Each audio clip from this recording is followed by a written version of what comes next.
So in video 3 of my series of 5 all around events, I wanted to talk to you about the importance of location, the importance of the venue, the date, the day and the time of your event.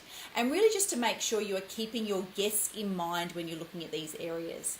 So when it comes to location, you want to make sure that it's really easy for people to get to. There's parking on site. I always look for where, parking is on site and free or safely within the streets surrounding the location.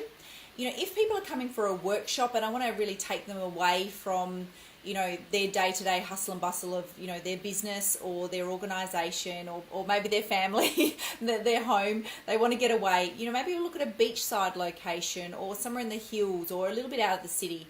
So people can drive straight to the event and straight home. You can kind of then be really flexible with where you want to hold your event.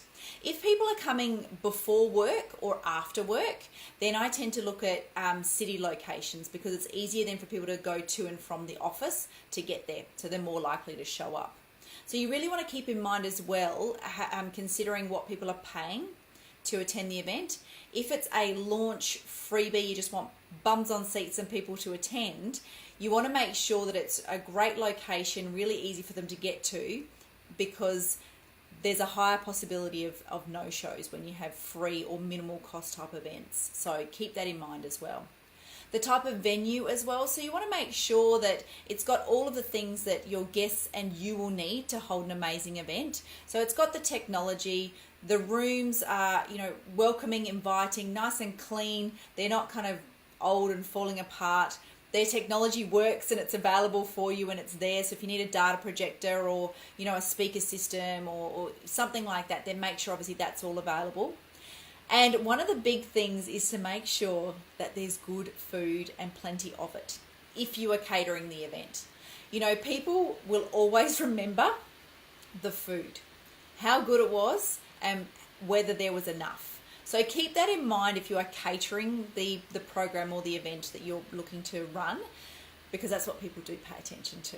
So if that's all good, then they pay much more attention to everything else. It can be a bit all-consuming. Our lives revolve around food sometimes. I digress. Then in terms of looking at your date, so you want to make sure there's not too many other things going on around that time. For example, in Adelaide, we have Mad March, where there's Clipsal and there's Fringe and other festivals. And it's a beautiful time of year where the weather is normally perfect pretty much for that whole month.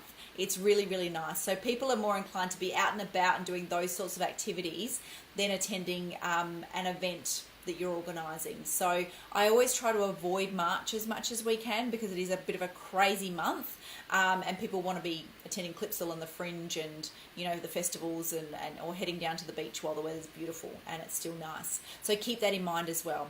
In terms of the day of the week, depending on what type of event you're doing. So if you're doing a breakfast, I always avoid a Monday morning for a breakfast. People have had the weekend to kind of forget about it and lose track and get caught up. So you have a higher chance of no-shows if it's an early start on a Monday. So I do try to avoid that. Or if it's an evening event on a Friday, people tend to get to the end of the week and they're exhausted, it's been busy. They may not want to then go along to something on a Friday evening.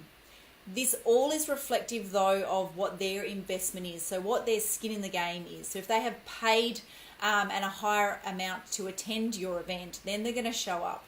If it's a free promotional type event, then there's a higher chance of no-shows. And also as well, if if there's not a lot of money that they have invested, they might not show up either. So keep that in mind as well when you're looking at that.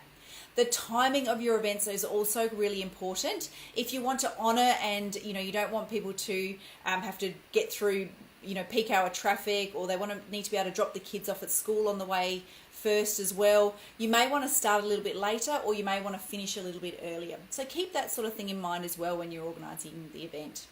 So keep your guests in mind when you're looking at location, date, time, the day, and the type of venue that you are looking to use for your event. Good luck.